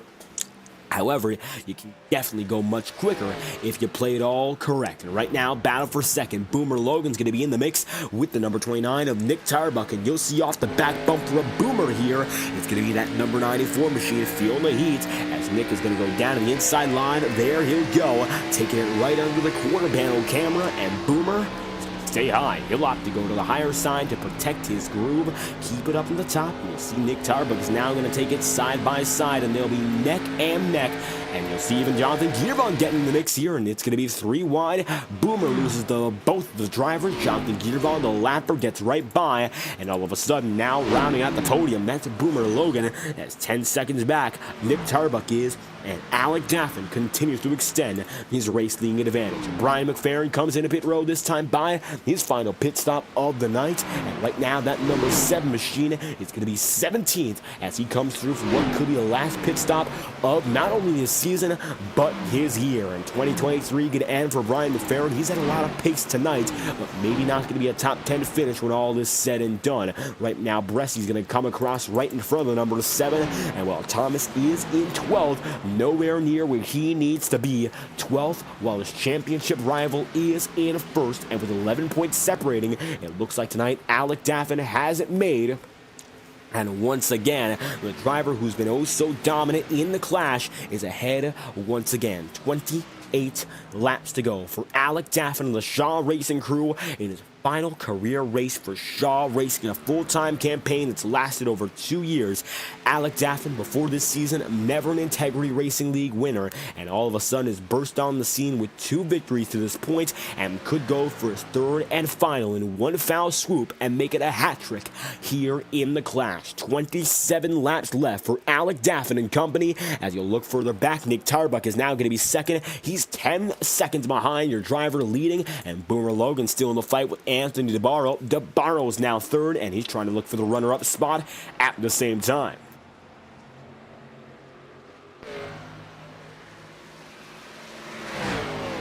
And you'll see all of a sudden now Anthony DeBarro going to make his way down the back straightaway, gets up in a second, and now 27 laps to go, 10 seconds back. DeBarro does not have enough time, if that were to be the ratio, of about a half second to the lap. However, this time by, DeBarro's about a second quicker than Alec Daffin, and it looks like he can maintain that pace for at least 10 to 15 more laps, and maybe it's going to be enough right now for the driver of that number 27 to get back up into the lead. DeBarro fighting for a race win of his own. He's trying to go back-to-back and winning 2 consecutive season finales, and even though his strategy might have relied more on that pit stop than most others, it looks like now the big risk has its big reward. Up in front, runner-up with 26 laps remaining. Don't count out DeBarro here, as the 27 now going to make it across the front straightaway with only 25 laps to go, and he's flying that time by, making up a solid second over his rival up in front. Michael Stroll now getting in the mix with Kyle Brooks. Chad Mikas goes down to the bottom side on Don Stevenson, and you'll see the sparks are flying, and the exhaust is being given quite the workload here as the Chevy Camaro in the number 25 gets the spot. Mikas up to 8th, Stevenson down to 9th, and Chad Cole, the final man inside the top 10. He runs there currently in the 10th position with Thomas Bressi holding his own in 11th. 25 laps to go, and Thomas Bressi looking for any spot he can get. And right now, desperation, the dying moments of a championship run. Even if he can get a spot back right now, he'd need to see Alec Daffin lose positions. Doesn't matter if he wins the race, so long as Alec Daffin's there in second right behind him. Wouldn't change anything in regards to the championship here. Close battles all around, though. Now it's going to be Chad Mikas making it right by Boomer Logan. Chad is up to 6th, makes another spot quick. And just like that, drivers are flying by in the final laps here at Homestead, trying to make ends meet in the dying laps of the season. Another driver making it through, and with 23 laps to go, Alec Daffin now only leads by 6 seconds on the clock. It looks like time is running out, but it might not be enough for Anthony Navarro to make the pass. We'll see whether or not he equals out or if Daffin holds on strong. As with 23 laps to go, 22 next time by, we'll crank it up with the best camera providers on the iRacing market, TrackCam22.com. With over 100 car and track combinations, TrackCam22.com is the best place to go for any iRacing camera service. If you're a broadcaster, photographer, or anything in between, check out TrackCams for Gorman tonight, and we'd love to have you at TrackCams22.com as we crank it up with 22 laps to go.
With only 16 laps remaining, Alec Daffin remains your race leader. However, pressure is mounting. Anthony DeBarro now finds himself 1 second behind and is charging back quick, and he's got Michael Stroll behind him about 2.5 seconds back. There is that number 38. Top 3 is coming in hot right now, and it looks like DeBarro might be in jeopardy of losing a podium position.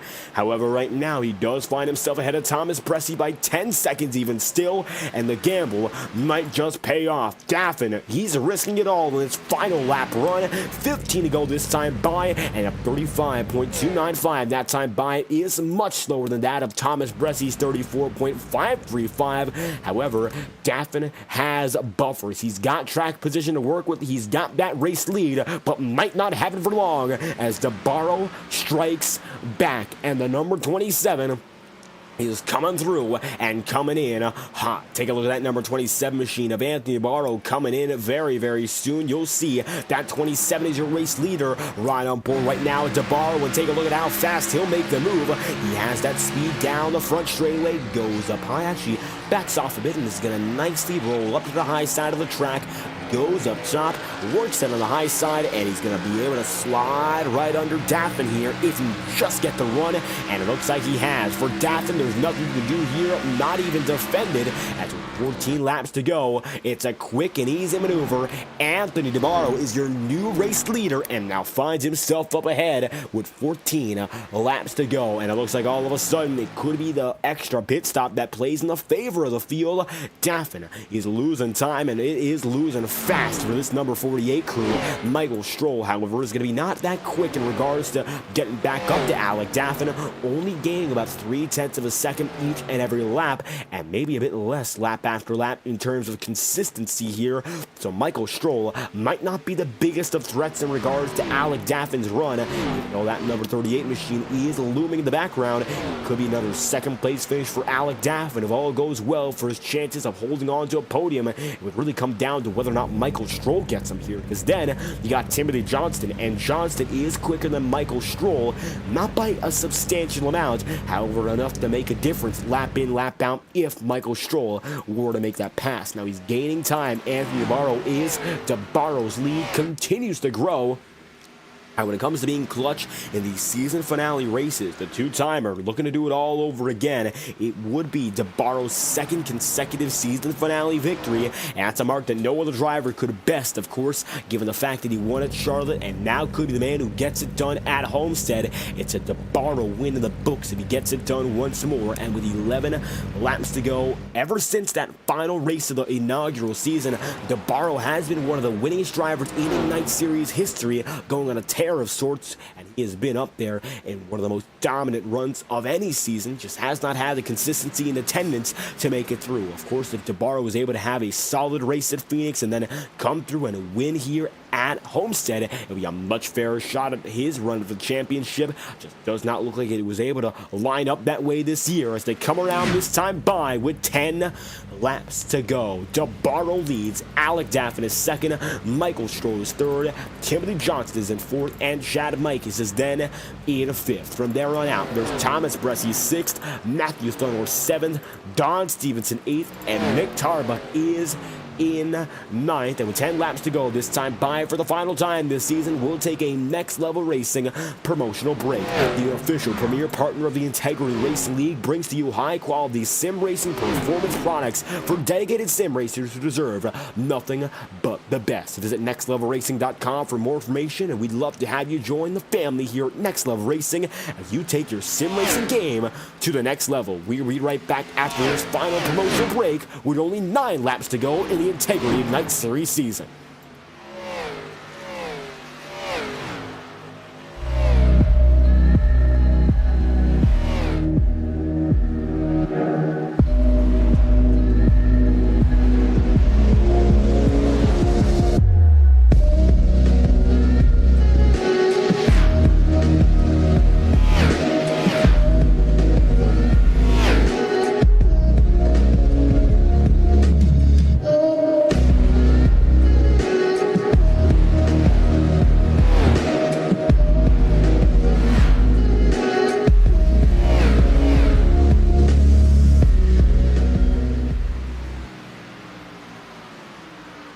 laps remain, and we're coming down to 7 here in the Integrity Ignite Series as the second season of competition is soon to come to a close. And it could be the lucky 7 for Alec Daffin as he looks to firmly be inside the top 3 right now, if not for Michael Stroll making a hard charge very late in the going. And for Stroll right now, he runs in second if, of course, he gets by the number 48 machine, which he is not. However, he's gaining time, and that time through about 0.3 of a second faster. It was a 35.401 as opposed to a 35.078. So Michael Stroll is clearly quicker and now has the opportunity to make good use of that speed as he comes around this time by, has a lot of pace, but just has not been able to get by Daffin just yet. Another driver comes down to pit road, and that looks to be Chad Cole, the number 17. As drivers fly by the front straightaway, Chad Cole is not in front.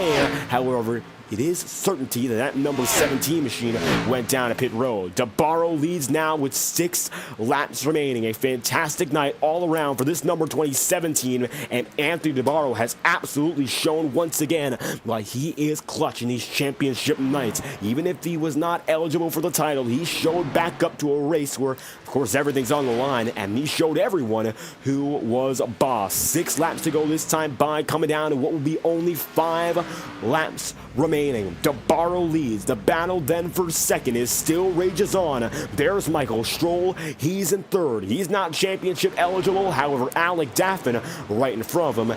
Yes, he is, and that number 48 machine right there in the mix as well. He's still fighting for a podium finish, and if he gets past for third, it will be his worst finish all throughout the championship chase. He has been consistent as one can be.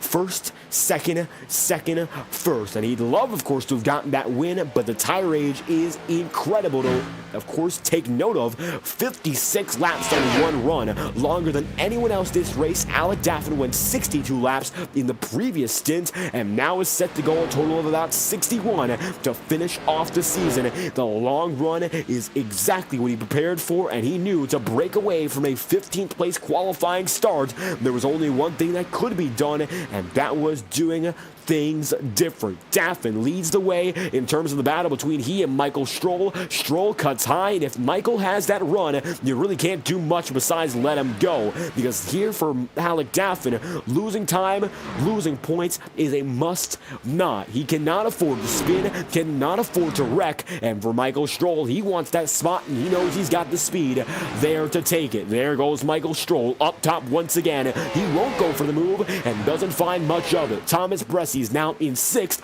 on his own, and he would need a miracle. 11 points behind for the number 24 team. It's not like last season where he broke away from DJ Stagner, as DJ made a crucial mistake on pit road. Tonight, Alec Daffin has brought his A game and is hoping to prove once again that it could be another upset for the title that brings Daffin through with a championship and Thomas Bressie, the bridesmaid, once more. 2 laps to go. This time by, 3 miles remain this season, and it's Bressie still chasing. Johnston and Chad Mike is still going at it here in the mix. They're further and further apart lap after lap, while Michael Stroll tries to make do.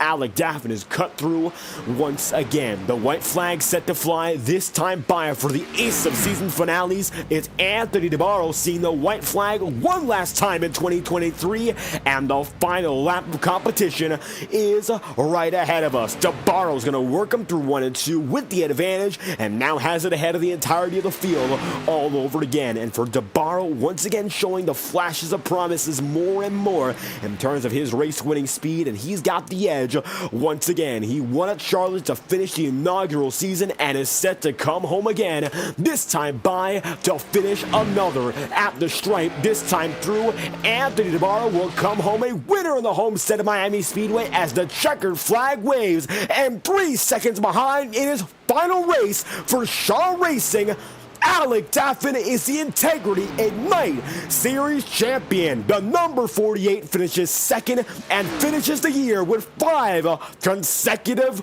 podiums. Michael Stroll rounds out the top 3, and Matthew Thornhorse comes home with the biggest prize in Integrity Ignite Series history. He wins the Next Level Racing Championship, and the number 8 machine will come through the sim rig.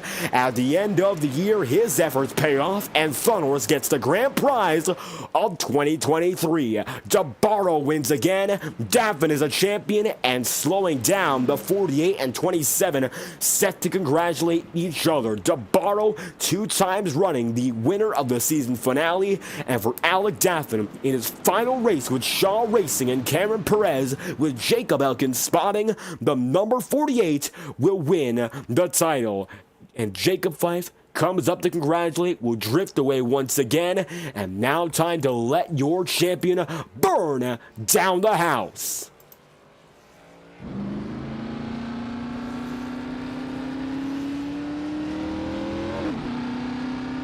And Alec Daffin, for those who know him, he doesn't often burn it down first. He often tries to go for the more traditional route of keeping his equipment in one piece. It's a Polish victory lap of sorts for Alec Daffin, and he'll take it up to the top of the track, and he'll let it roll. Undoubtedly one of the biggest wins in his sim racing career. He came second place in the Saturday Night Truck Series Championship, bested on the final lap by his teammate in Jordan Kuntz. But tonight, he knew with the hot streak he was on, you just can't deny the speed and the absolute level of momentum that Alec Daffin's been using for the past few weeks. And tonight, Alec Daffin shows them all once again. The number 48 goes around the track one final time, set to be his final full-time start in iRacing competition for at least half a year, and set to maybe take a step away, find himself off the sim, going through with one last achievement in mind, one last race to win,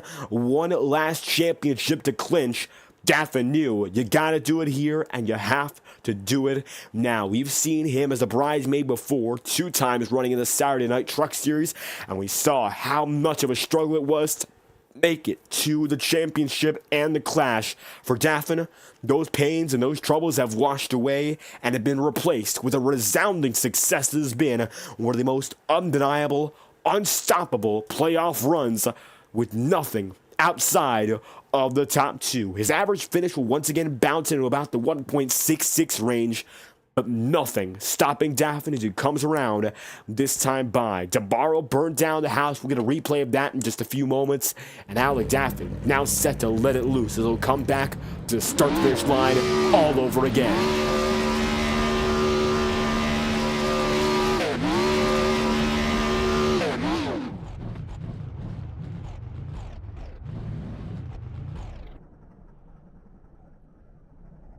And with a quick burnout to get it done, he let it loose and puts it back in motion once again. Alec Daffin, he's going to preserve that motor, keep it in one piece. And just like that, Shaw Racing's pride gets it done and wins the Integrity Ignite Series Championship for 2023B. Daffin is a champion.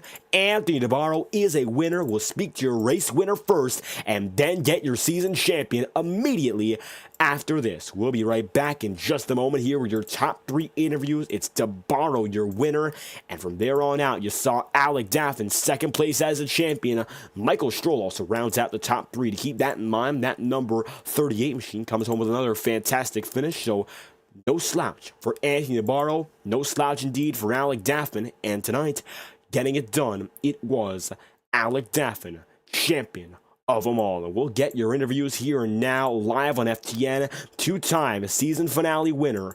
It's DeBarro, and he pulls it back to back for, looks like now he's going to be in an empty broadcast room. We'll bring him up here and get a word with your race winner. 2 times running a season finale winner. You got it done at Charlotte, and you broke the streak of winless nights, and from there on out, you've been on a tear, and one of the winningest drivers in Ignite Series history in only 2 seasons. You pulled through once again and finish off another season and finish off the year with the checkered flag in hand. Anthony DeBarro, how do you feel finishing off the Integrity Ignite Series with another checkered flag?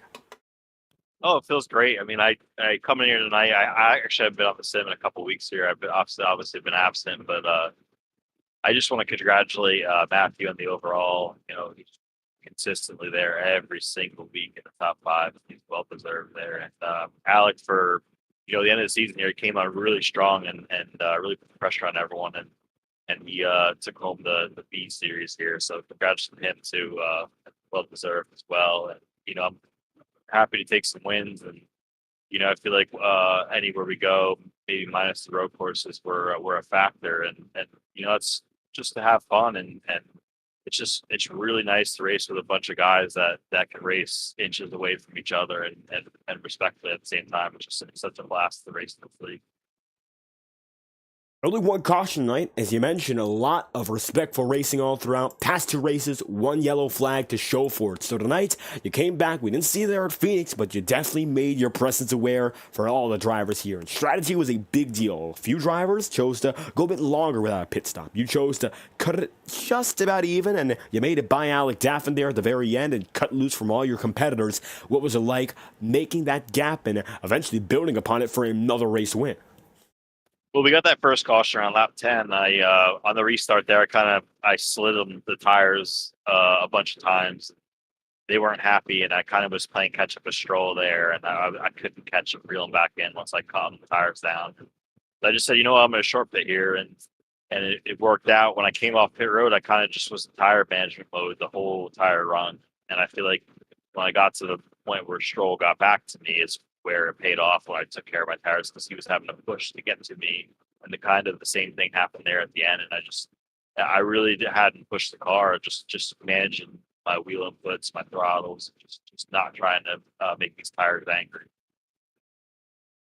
Management comes, of course, is one of the most important things here at Homestead-Miami Speedway, and 2 consecutive times here you come home winning the season finale race, and of course wasn't able to make the entirety of the class here, but you showed once again the speed you have. Now looking forward to 2024, we've got a lot planned when it comes to bringing back the Ignite series and seeing what's next in store. You have wins, you have the speed to show for it, and you're a 2-time season finale winner. I think there's a chance to maybe bring it up to the victory lane, this time with a championship when we go back at it. Yeah, we never know what the New Year's going to bring. I'm really looking forward. I would like to come back if this league's going to continue. It sounds like it's going to, and I had such a blast this year. All the admins, if you have any questions or concerns or on rules or how the point structure, they immediately message you back and are very helpful. So props to Jacob and what he's built here and these guys, Boomer and all them coming on board. It's just a blast to be a part of this field. And a great way to end the season for Anthony Navarro, getting it done in the number 27. Checkered flag for the final time flies in favor of this Toyota Supra. Is there anything else you'd like to add, wrapping up another successful tour with a checkered flag to go with it? Yeah, thank you guys for FTN for doing what you do for us and broadcasting each week. I look forward to reviewing the race after we get done here. It's very good, very in-depth broadcast, and everyone should tune in. Coming through with a checkered flag one final time, Anthony Navarro will finish off the season a race winner in the 10 Questions with Boomer 200. Thank you for your time. And with Anthony on the move this time by, we'll get in your second place driver, and that will be Alec Daffin, champion, second place finisher, and the success keeps on coming. 5th consecutive podium finish. Final race with the Shaw Racing Group here in the Ignite Series, and you delivered and then some. Checkered flag is yours. The championship is yours as well. And with podium after podium after podium again, you come through, you give them another second place finish, and you're back on top. Alec Daffin, champion. How do you feel? Definitely relieved. Yeah, the race tonight was definitely not how we wanted it to go. Obviously, I screwed up my qualifying lap a little bit. Could have been a little more towards the front, but early on, we just didn't really have the speed. And then there was that wreck around like lap 9, and that gave me a heart attack. And then the ensuing restart, Cody Griffin got loose right in front of me. I had to go down to the apron to miss him. Give me another heart attack. But yeah, that caution there, and I told myself this earlier in the week. I was originally going to do 2-stop race, lap 45 and 90. I was going to pit on. If we got caution about lap 10 or so, I was going to turn into a 1-stop. I was going to run the tank dry, the first green flag stop, then go to the end after that. With the caution on lap 9, it's a little sooner than I would have liked, but still, like, that made it to where I was able to do that strategy. And then some guys did a two-stop race, and, like, Anthony DeBar, first off, congrats to him on the win. But that two-stop worked for him, which wasn't really expecting that, because, like, I remember the Saturday night truck race a couple week or so ago, like, I did a 3-stop versus a 2-stop, and that didn't work out. So I think a 2 versus a 1 would work for those guys, but there's probably a lot more tire fall up here than like got Fontana. So I guess that makes sense. No, but then like yeah, I don't know. It's just we just don't have the speed tonight. And we were probably back after the top 10 car. But with all those guys peeling off the pit, we were able to get some good stage points. And we were within 2 or 3 positions of Brescia and Thunderhorse, who are man championship rivals. And then those guys filled up 6 days. I was like, there's no way they're gonna make it on field. But I guess they were trying to do a 2-stop race, which it worked out for them to get top 10 finishes. But I guess they weren't able to have enough time to get back up to me there. But then once DeBarro got around me, I thought they were just gonna keep on coming there. But I was able to hold off Stroll at the end there, and pretty sure him racing me clean. I was able to hold off him, and then no one else caught me there. I guess they'll burn up their tires because I was trying to save my tires. I was to save a little bit of fuel throughout the run there. And I was about 3/4 of the lap to the good at the end, so kind of cut my burnout a little bit. But hey, I mean, everything else worked out there. So yeah, I mean, made the strategy work, and wasn't expecting to do it on a fuel strategy this time. But hey, I mean, we got the finish, and everything worked out in the end, so we'll take it. Everything works out at the end, and I'll tell you this much, that's not only the story of this race, but it's the story of this entire Clash run, podium after podium, and we've mentioned that success so much because it's almost unthinkable. And you know the struggles of your regular season and how much of a tough fight it was to make it to this point, to turn it on and bring the Jets up and finish inside the top 2 for the remaining races of the season. That's what really got you here to this point where even a top 5 or a top 10 might have given you a shot at the championship no matter what. Another podium here, but you didn't necessarily have to bank on it given how great you were leading up to it. So what was it like changing the attitude and putting yourself in the mindset to get to this point as a championship contender and take off from there? So I think like the turning point was kind of sound weird. But I think the late race restart crash at Nashville, because obviously we had a top 5 run going and I finished in 20th. But after that, I was like, hey, all my bad luck's out of the way now. So now we can go some good runs and try and go for a championship. And I didn't think I would actually come to fruition. But yeah, I mean, that's how it worked out. And we ended up making it work. So yeah, a lot of bad luck throughout the regular season, bad, stupid mistakes. Like obviously the parabolic incident at Monza, that was probably my low point. Just lack of paying attention and trying not to wreck another person in the process. And yeah, that was definitely the low point. But yeah, I mean, a lot of things went wrong. But like I said, I think we got all of our bad luck out of the way. And finally, I had some good tracks in the playoffs as well. Like obviously, Homestead's not my best track, but we still were able to get a good finish out of it. And then the last 4 weeks were like 4 of my best tracks. So, and in the regular season, I had a lot of tracks that got struggled with that. So I think that definitely helped me a little bit.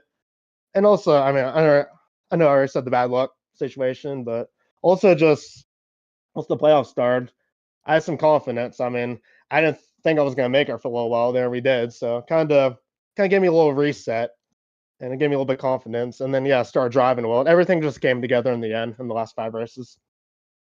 And the big reset gives way to a championship victory. Most unexpected for many, but it looks like for Alec Daffin, it just was part of the deal. Checkered flag flies on a 2023 season that gave us an unexpected fight to the championship all the way till the end. And now with 2024 up next, Alec, I know your plans are not full-time in regards to the Integrity Ignite series, but do you think there's anything left for you in store after this walk-off title win? Well, obviously, this is my last league race with Shaw Racing. But obviously, I'm going to have the Snowball Derby that's coming, or I guess Irish calls it the Winter Derby. I'll be riding that this coming week. Then after that, will be it for me with Shaw Racing. So obviously, thanking to Cameron for everything he's done for me the last 2 years.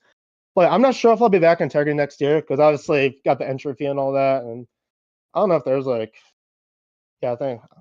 assume it's going to be the same next year. So I may not be back here, but I'll be running other leagues part-time. And I would definitely love to come back to this league in 2025, though, because it's good competition. I feel like they put this league together really well.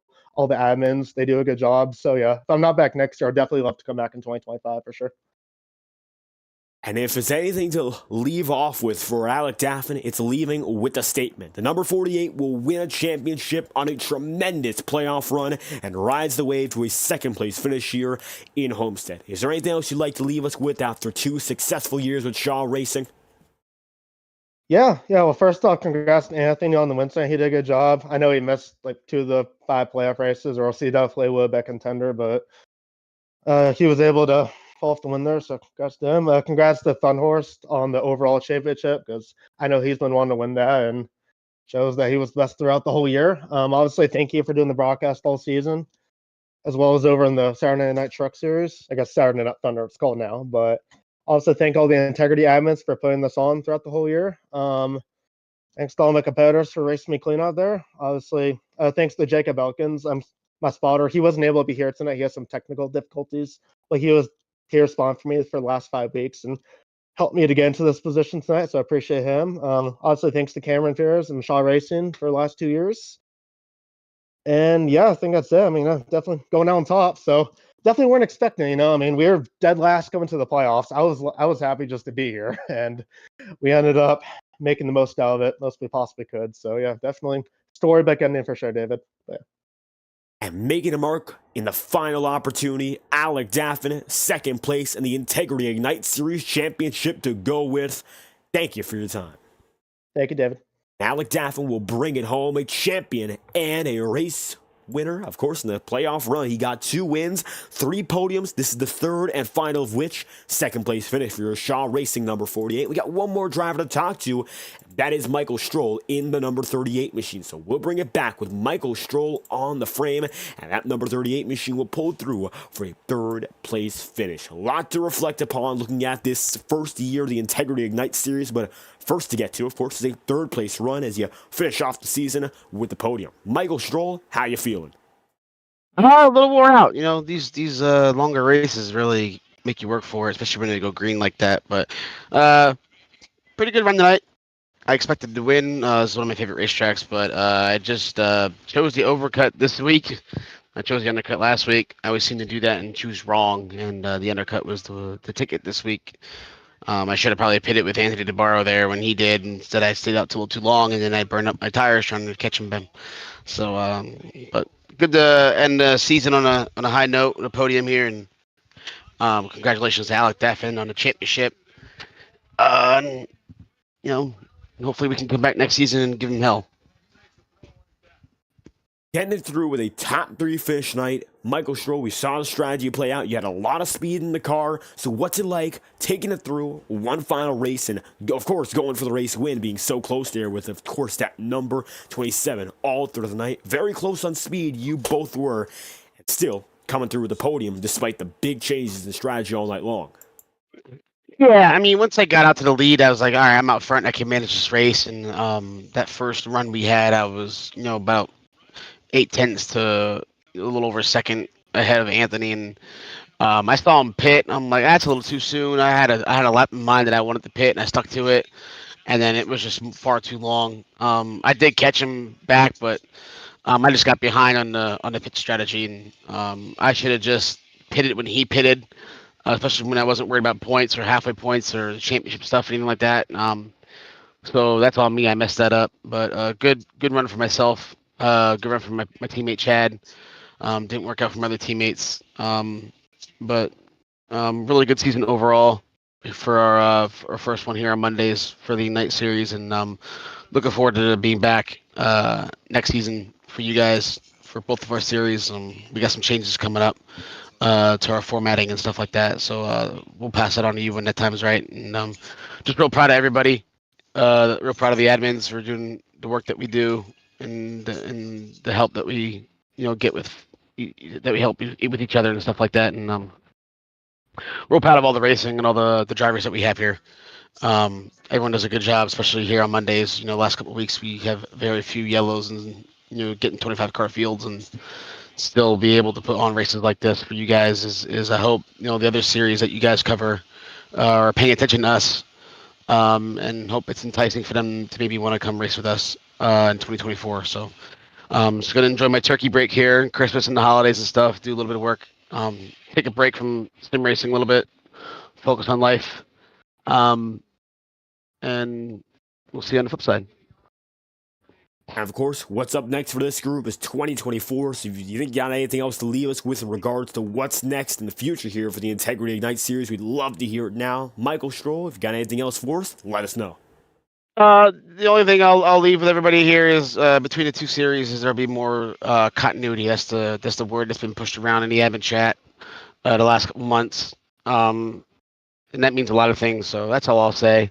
When we're ready to open signups here and recruit and stuff after we get through the holidays, you'll be the first to know, and we can start pushing our what we do here on social media, and really looking forward to what's to come and what kind of drivers we get here.